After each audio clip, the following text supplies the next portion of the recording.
Mi ciudad está en tus manos, mi ciudad te pertenece. Quiero ver con tus ojos, quiero sentir con tu corazón. Mi ciudad está en tus manos, mi ciudad te pertenece. Quiero ver con tus ojos, quiero sentir con tu corazón. San Bernardino, eres una ciudad amada. San Bernardino, al Padre le plació escogerte a ti.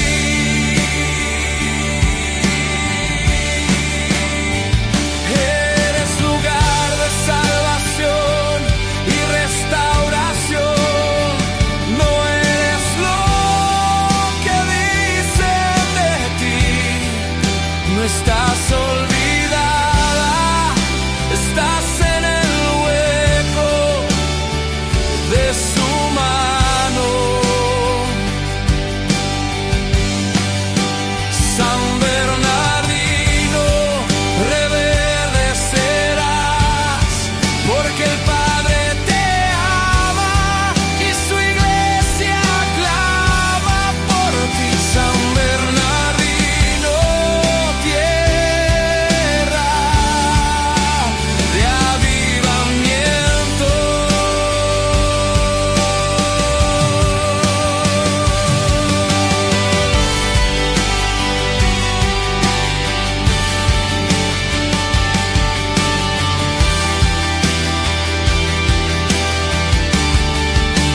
San Bernardino,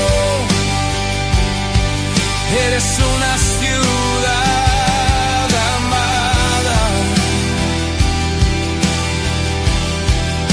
San Bernardino, al Padre le plació escogerte a ti.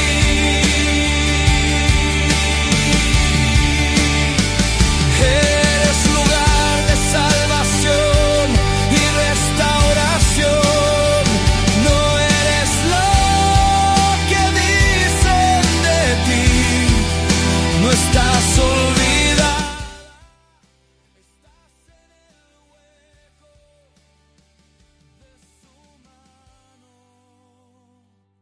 3, la Nueva FM. Muchísimas gracias por acompañarnos aquí en ¿Qué pasa, San Bernardino? Los hemos extrañado, llevamos ya un par de semanas que no hemos hecho un programa, pero aquí estamos otra vez dándole seguimiento a todo esto que está pasando en la política aquí en nuestra ciudad y en nuestro condado. Pues bienvenidos, el día de hoy tenemos una invitada. Ella está corriendo para ser nuestra representante en el Congreso por el Distrito 33 en el Condado de San Bernardino. Ella es Stephanie Vargas, candidata a congresista. Thank you for coming, Stephanie. Thank you for being here. So I'm telling the people that you are running for Congress for District 33. So please let us know something about you. Thank you so much. Thanks for having me here. So District 33 is San Bernardino, Rialto, Colton, Fontana, Rancho Cucamonga, Redlands, Grand Terrace. It's a very large area, and it's such a wonderful community. I grew up here in San Bernardino.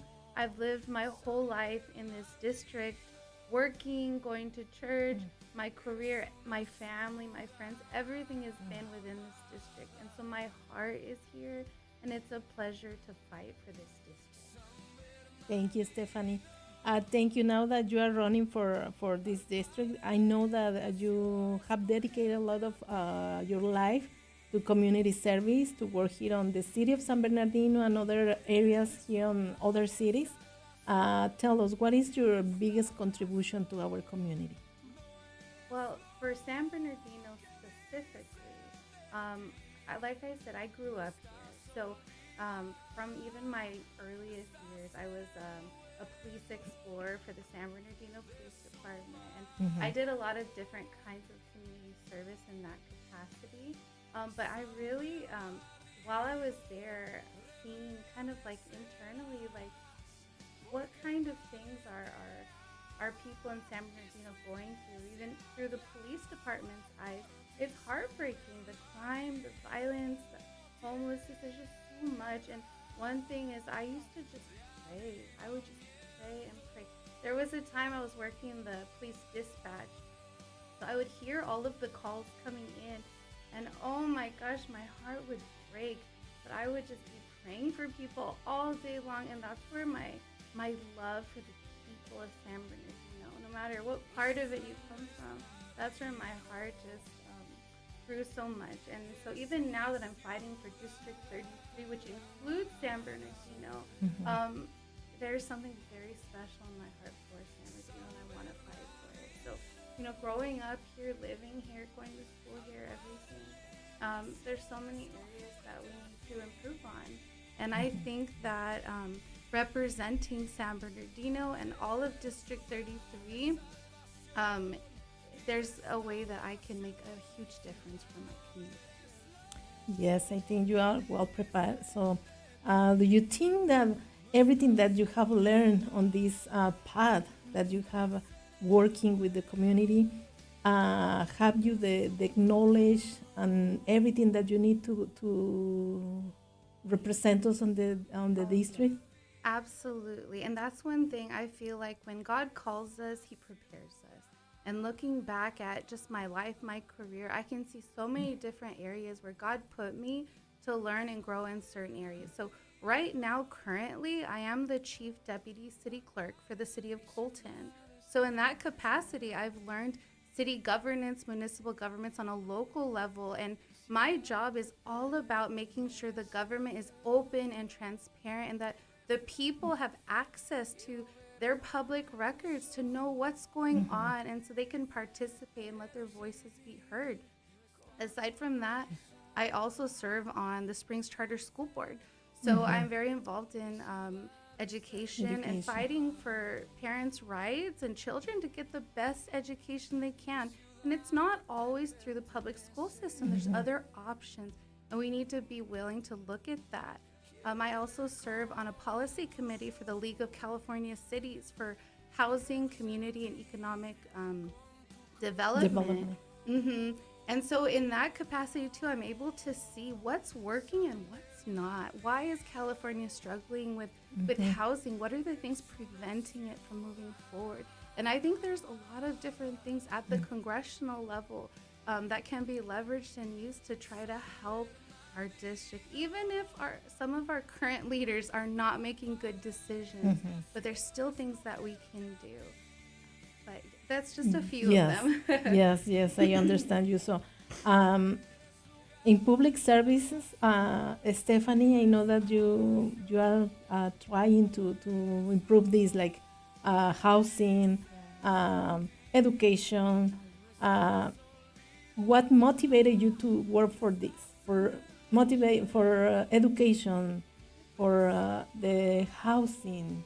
I know that you tell a lot about that, but there's a lot of people that can see these problems, but they don't feel that like to do empathy to do something to change this city, to change the problems that we have here in the city or in the county. Right.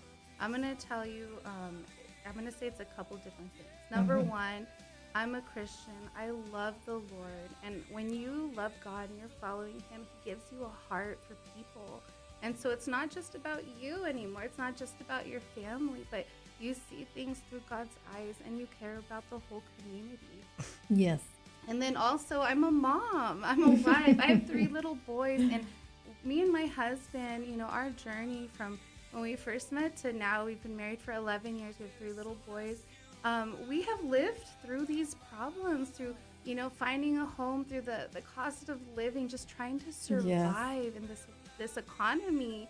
And it's hard. And the thing is as a mom, now looking for the interests of my little boys, I think, what kind of a future is waiting for them? What kind of opportunities are they going to have? And I feel like a lot of the decisions that our current leaders are making, they're not looking towards the long term. It's like they don't care about what the next generation is going to have to deal with. They're just trying to take nice pictures and get in the newspaper and make it look like they're doing something, but they're not. And so I want to fight so that my children can have opportunities here in District 33, that we don't need to run away, flee California like so many people are doing, but no, we can fix it and we can fight for a better future for our children and their children too. Yes, yes. Now that you tell something about the cost of living, it's really hard for families here in the county, in the city, and different cities here in the county of San Bernardino, because they feel that it's hard for them to get that money to pay rent, to pay for food, for education, sometimes for their kids. So, what will be your priority? Uh, what are you gonna do for them in Washington? What are you gonna um, tell the people that needs? I don't know how can I explain you, but what are you gonna do in Washington in the camera to help the people? What is your priority? So I think that a key root cause of our high cost of living has to do with the energy cost. We're talking about gasoline. We're talking about, the Electricity is too expensive too. oh Yes. yes. And the thing is with gas and energy, electricity, all these things costing so much, it affects everything else that we buy, groceries, from Everything. everything. Building a house, well, now they have to pay to ship in the materials. Well, that costs more because gas costs more. I think if we start attacking the root of that problem, we're gonna all feel it in every area of the economy. So at the congressional level, there's different things that we can do. I think that we do need to take advantage of the different energy sources we have here in California. I think that I know that it seems like our leaders have become obsessed with, everything green, green, green, clean energy. And those things are great and they have a place. But I think we've gotten our priorities all mixed up. And we've gotten to a place where these maybe well-intentioned policies have gotten so far that it's not helping the people anymore. So I think we need to balance things out. We need to have more oil production here so that we can bring down dramatically the costs of energy. And, the other thing is we have, there's such a push for electricity and, everything, electric cars, electric, which is great, but we don't have the infrastructure for it yet. I know I live in Rosanna Ranch, and during the power safety shutoffs, during like the fires, they would shut off our power for long periods of time, and it was crazy to me because the thing is, if we can't sustain, just Your one car, neighborhood, how are you going to charge your car? How are you? Yeah. So again, things are just they've gotten out of balance. We need to reset things, so we need to prioritize people, and this is just one area that's connected to everything. Yes, that's true because there are many people that have like make that change in a gasoline car to electric car, but if they have that problem, What are they gonna do? when we have shut off of the electricity is difficult. So especially is something real that if gasoline is up, so everything I is know. up. Absolutely. So for families, sometimes it's difficult to keep the car, maintain them, and especially if they have to drive long. For their jobs. Yeah. So many people drive to LA or San Diego. It's LA, yeah, San Diego, different areas. So they have to drive like maybe 1 hour and a half to get their jobs. and that Coming impacts- back in the afternoon to home is really hard for them to keep that. And another thing too is just like we have our housing crisis, right? And building homes is so expensive, so difficult.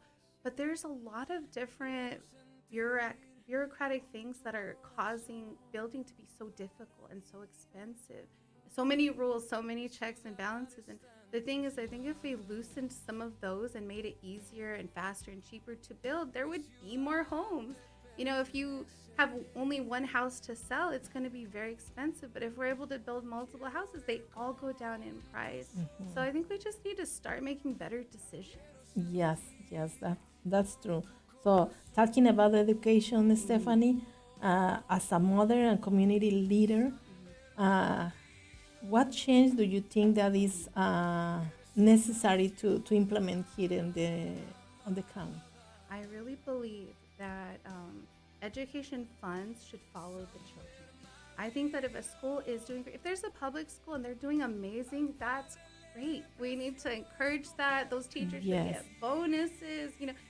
That's what we want. But if there's schools that aren't teaching our kids to read, who are failing to do the basic things that our children need to succeed, then why are we paying them? Why are we still giving them the money?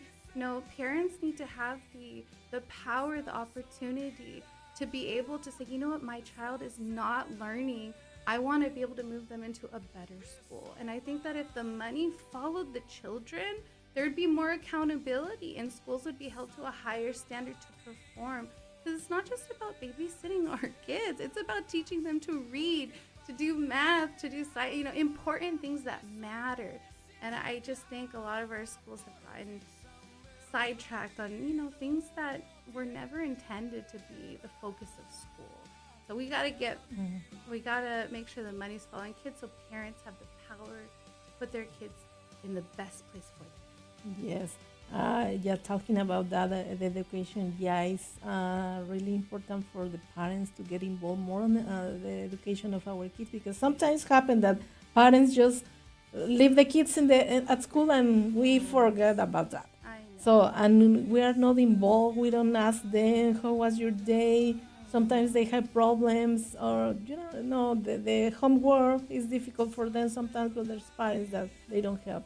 So I think, yeah, we need help in every aspects of the education, not just in the schools, but at home too. So help the parents. Also, one of the things is important, support our teachers. The good teachers? Yes. Yes. Bonuses, recognition. A good teacher, you can't, it's so valuable. Yes. Unfortunately, there's some teachers that aren't good teachers. Yes. And that's where it gets They don't have the tricky. qualification to be. Or their heart isn't there. Like, Uh-huh. sometimes they'll be doing their job for so long, at a certain point they just check out. And when I was going through school, I was in some of those classes, and you just think, oh great, I got stuck with a teacher who wishes they were retired. But I just think there needs to be a little bit more accountability and Yes. recognition. When they're doing good, then they need to be praised. If they're not doing good, there should be accountability. Yes, that's true. Stephanie, about security, Yeah. many residents are concerned about safety, homeless. What do you think that is the future for our county? Yes. You know what? If you don't Public- do something, what is gonna happen? Because everything we try to have a good city, like here in San Bernardino, Yes. we try to improve everything, but we don't have an improve. We don't see We're any not improve seeing it. on safety, on homelessness. Public safety has been one of the number one things that I've been talking about and fighting for, because it is a priority. It has to be a priority. You can't have good education and good neighbor. You can't have anything else if you don't get public safety right. And it doesn't matter who you are, where you live, or how much money you have, or anything. We all want safe neighborhoods for our kids to grow up in. And so for me, at the congressional level, I would be fighting for those federal grants, those things. We need to support our law enforcement. We need we need to give them the room they need to be able to arrest people who are, there needs to be accountability. Yes. And I know there's a lot of problems at the California level, the governor, assembly, these areas that are making it easy for criminals to just continue terrorizing innocent Yes. people. And that certainly needs to change. So that's why I just encourage people, like, we need to vote in people who value the things that matter to us, things that really matter. In public safety, you can't, it's non-negotiable. So we need to support our law enforcement. We need to support our fire service too. I mean, the Palisades fire, the way that that got out of hand so quickly, there's lots of ways that could have been prevented. And those are some of the things too I want to fight for in Congress, to allow the fire service to have the authority. They need to create those buffers between neighborhoods and the forest areas, to be able to clear brush so that it's not just a pile of tinder ready to go up. So we need to start thinking long term. We need to think, how can we get to the root of this problem when it comes to homelessness, when it comes to these fires. We need to stop putting band-aids on, and we need to start coming up with real solutions that address the real problems. And sometimes it takes courage to make those kind of decisions, but that's what we need now more than ever. Yes. I always ask the people, invite them to get involved in the community, because it's really important. If we want to have a change, we have to get involved on the change, because we can just wait and sit at home and wait that all the governments, all the authorities do the change by themselves. That is, it's not easy. We have to support our candidates, our representatives. Yes. And just touching on that, for many years I was not interested in politics. I was just a mom trying to raise my family, live the American dream, survive. And what really caught my attention, though, is I realized, the decisions that are being made by our leaders are starting to affect my ability to raise my children, my ability to provide for my family. Even when my son was going to go into kindergarten, my oldest son, I realized, oh my gosh, all of these policies and agendas have crept into the schools. How am I going to send my son to this school where they're teaching these things that are completely against what we believe as Christians? And so I had to make a hard decision, and we ended up homeschooling for 2 years our oldest son until we felt comfortable and found a school that we were like, okay, I feel like we can take him here and he's going to be learning. But that was a huge impact on our family, and that's the first time I realized, oh my gosh, if we sit by and don't do anything and we just stay silent and try to live our lives, other people are going to make decisions for our lives, for our children, for our future. And that's when I realized, no, I love my kids and I want their future so much that I'm willing to try. And that's what I'm doing right now. I'm a normal person who is tired of watching my community fall apart. And I'm just like, I'm gonna do something. I'm gonna try. And if everybody tried, things would change. And it starts with us. Even just showing up to vote, praying for our community. Those are the things that are gonna move us in a different direction. Yes, that's true. We have to get involved. We have to participate in the change, and because sometimes it's like frustrating when, like you say, the policies for the schools, for cities, for everything, they have a lot of policies, but we have the right to change those policies too. So, but we have to work on that. So, yes, it's frustrating when you see, like you say about the security, that the police is, oh, we can arrest this person because he just stole like something like $100 or $200. It's like they have to pass a certain amount, and it's like, so what? Frustrating. What? You know it's what? Like, just like 2 months ago, I was at the Del Taco in Colton in the drive-thru to buy a taco, and a homeless man just came up and threw a rock at me in the car. Like it hit my car. Wow. Yes, and I was like, oh, and he laughed and he rode away on his bicycle. I was shocked, and I was like, this is not the first time this homeless man has thrown a rock at someone. Yeah. And when I called the police, same thing, like, well, how much damage? And I'm like, oh, I have no, maybe like $800. I don't know. There's a dent, you know. And he's like, oh, okay, $800. Well, that's less than 900, so it's a mistake. And I was just like, what? Yeah. I was like, no, that's 1,000 actually. Yeah. You just they have to be more than $1,000 Oh my to God. get them arrested or to do, because otherwise you No. have to pay everything. It's So broke. Yeah, we need more accountability for criminals. Like people can't yes, feel like bold yes, enough because to. it doesn't matter if it's just a small amount, a huge amount. They have to be treated the same because they are Yes. doing something wrong. Yes. So today is maybe 100, 200, but Yeah. later tomorrow it's gonna be And what like if it the hits road. someone Yeah, and it injures them? And yes, it's that's true. just, yeah, That's true. it's frustrating. Yes.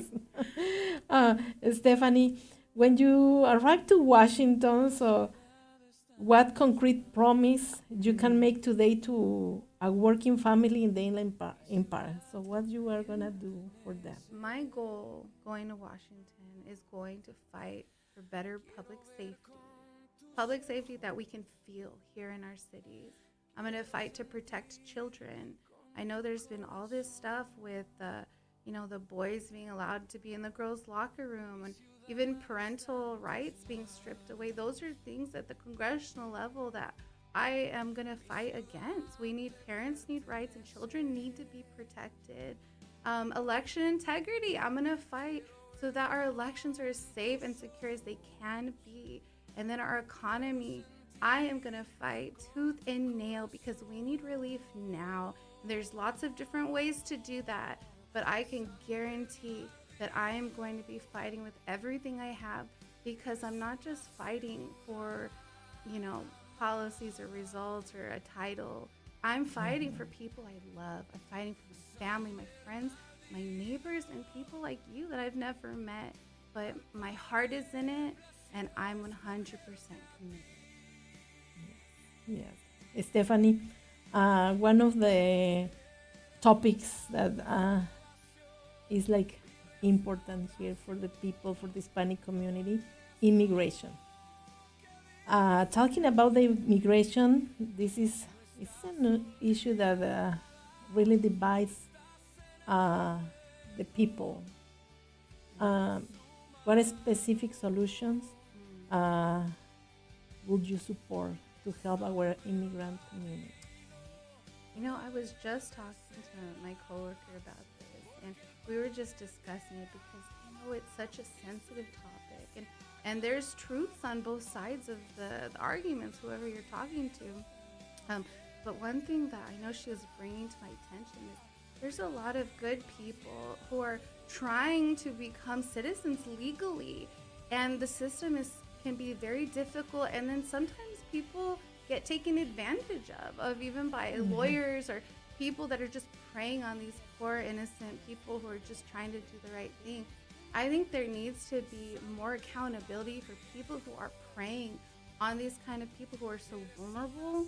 And I also think that we need to look at our immigration laws and make sure that they are welcoming to people who want to do things the right way. We need to look at what are the barriers, why is it so expensive? Maybe we can look at that and start saying, well, is there a way to make it more affordable? And to be honest, this is an area I need to learn more about, just the immigration process, but I want to learn more about it. And on the same hand, what are our immigrant, especially like illegal immigrant community running from when they're leaving Mexico? And it's the violence, it's the corruption, it's the drugs. So in the same way, I support the fact that our Border Patrol and ICE are targeting these violent criminals and these, people who are trying to human traffic.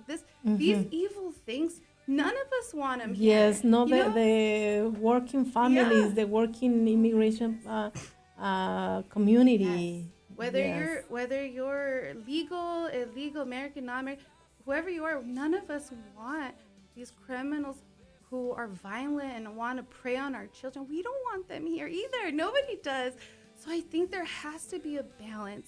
We can't say, F ICE and no, because there's a purpose. There is a good purpose there. And if we removed them, my goodness, think about the kind of evil that can come in and just destroy our families, our innocent communities who are just trying to live and work. So it is complicated. It's emotional. I know people who are, illegal and trying to make. I know, and my heart is with them.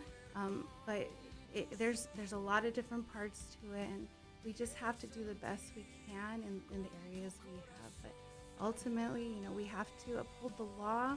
But I think we can look at ways to see, like, okay, is there a better way that we can help people too? So it's a balance, and it's hard. It's going to be a hard balance. Yes, that's true. It's gonna be hard because, there's a lot of people that is like against immigration, against having something good for our immigrant families. So, um, what do you think that it will be something that you can do to support them? So, something that you are thinking, so you are willing to help really the Hispanic community and fight for a new law or something. I want to fight so that people who want to be legal citizens can, that there's a way that they can follow the rules to become legal. And that's an area I think we need to really look at, because I have a friend too. She's one of the dreamers, and she came here as a young child and stuff. And she's grown up here. She's as American as they come, and it's so hard to realize what she has to deal with, being in that weird little spot where she's not a citizen. She's not quietly. She has that protection, but it's hard because when you get to know the people, you realize, well, these are real people and real lives that are being affected. So I think that if there's ways that we can legally create ways that, as a community, as a people, if we can, it's like, if you don't like the laws, well, we need to change them in legal ways. We can't just break the law and say, oh, well, I'm just gonna do what I want. So we need to look at immigration laws. We need to see if there's areas that are not working or making it impossible for people, good people, who could become good members of the community. Things that are holding them back, we need to change those things. And maybe even, if there's a way we can help educate the community on, like, look, if you want to become a legal citizen, clearly these are the ways, this is how you do it. And maybe there's ways we can even help them. If they need to leave to come back, maybe there's ways we can help that happen in a way that's not traumatic.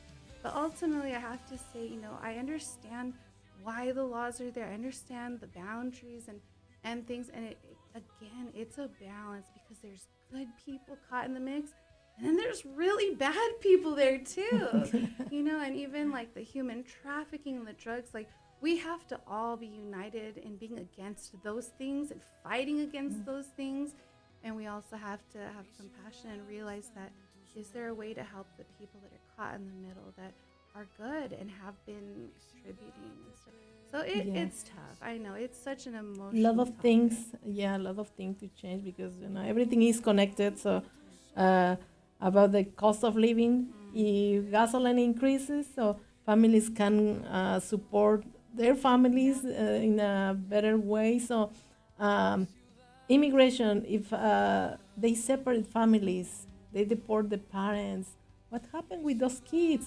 So those kids, they have to go to a family. So talking about the education for them will be affected too, because sometimes it's not just now education, but they have to work like psychological, mental health for them, because separating kids to their parents is difficult. So it's like, and you know what? That's where I think it comes down to, when people do come into a country illegally, they're making a decision that's going to have consequences. And these are the consequences, and it's hard.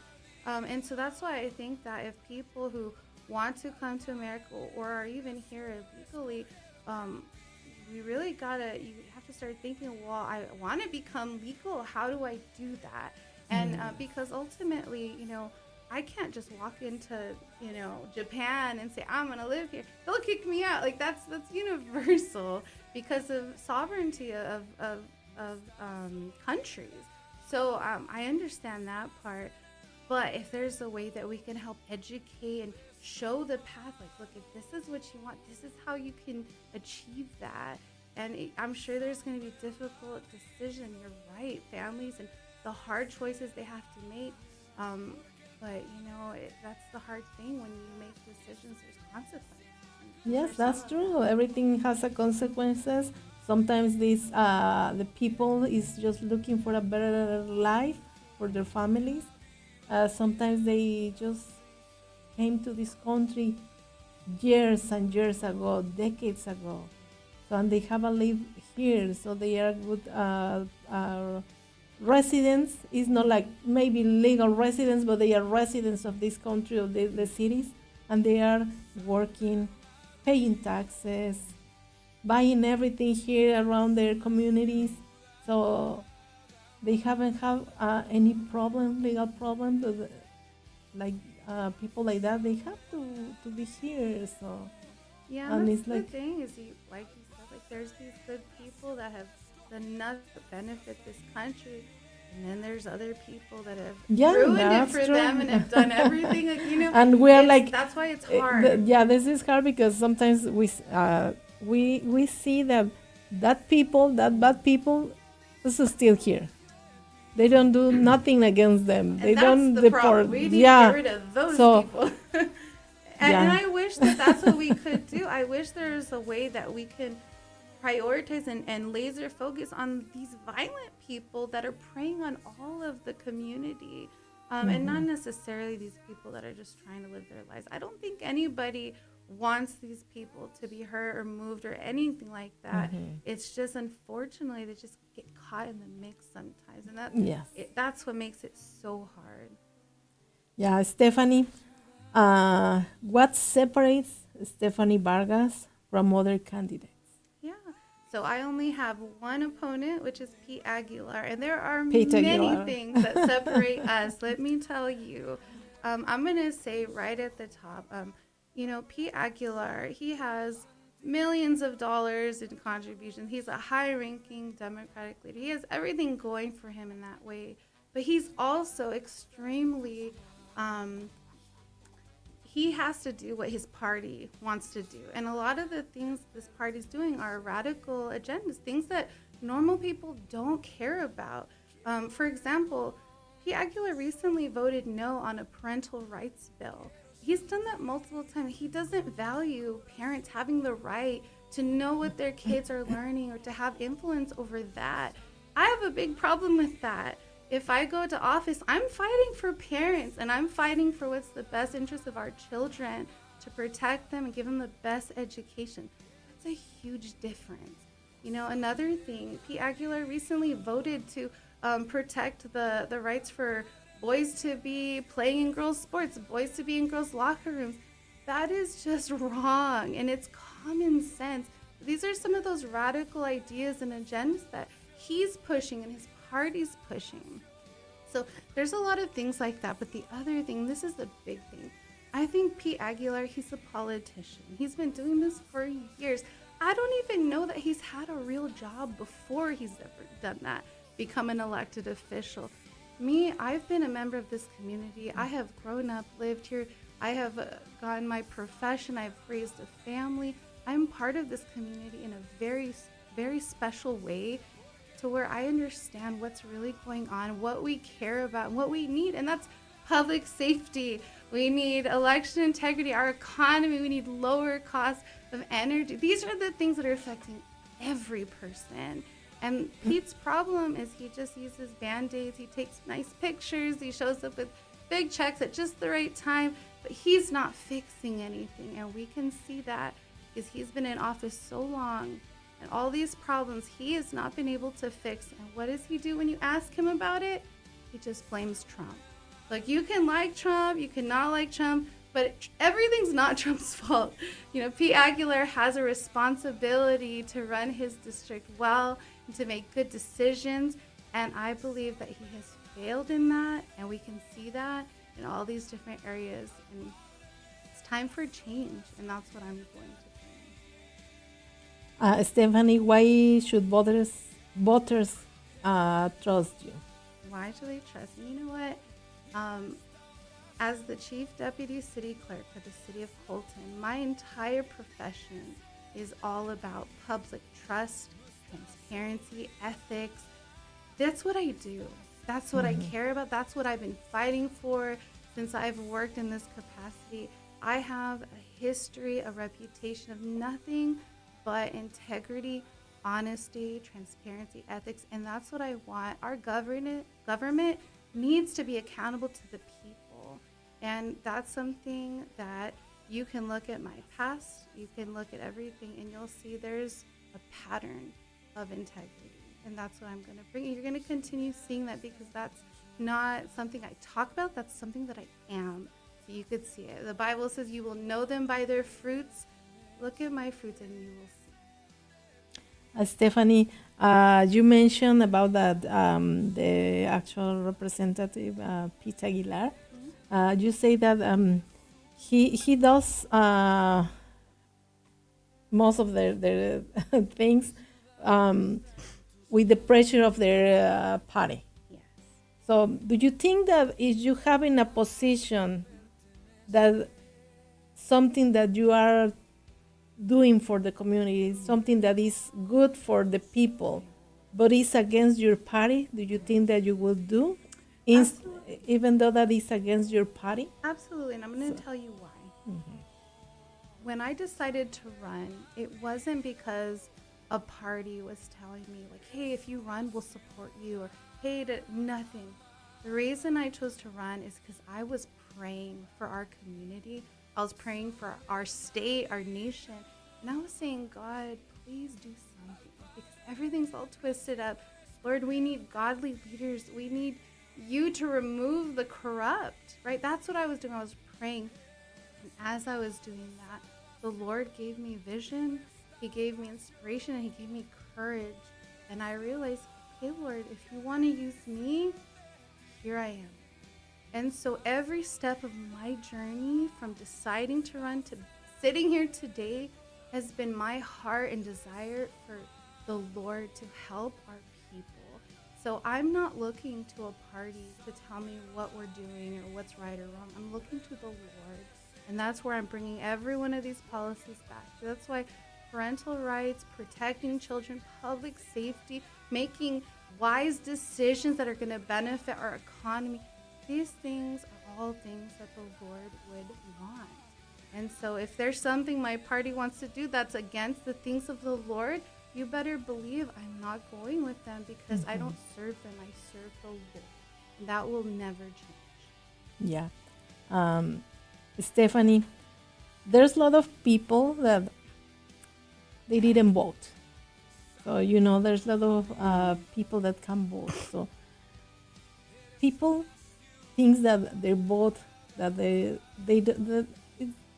don't matter for the government, for the representatives, or nobody. So they say, oh, where I'm gonna vote? If they decide themselves. So it doesn't matter if I go and vote.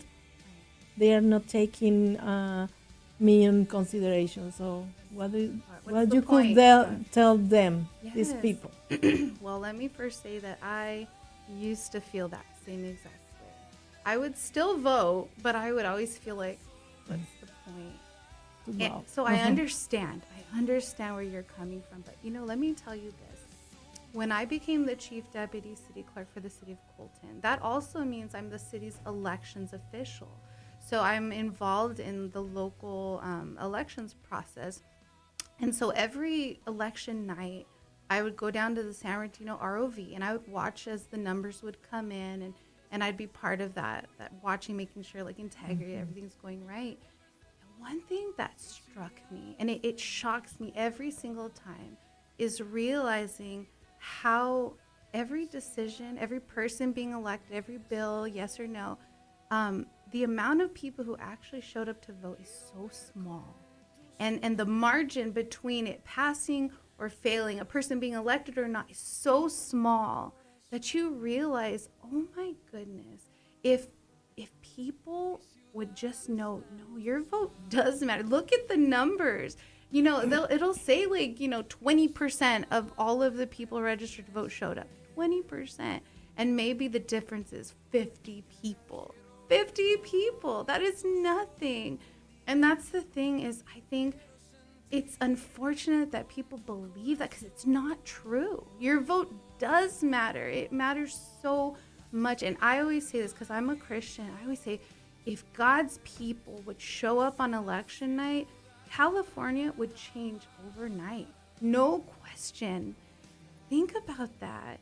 And that's one of my prayers is I'm saying, Lord, would you please inspire your people, move your people to register, to vote, to show up, because our voices do matter, especially if you're a believer, because we have a responsibility to be salt and light to our communities. And this is a very important way that we can do that.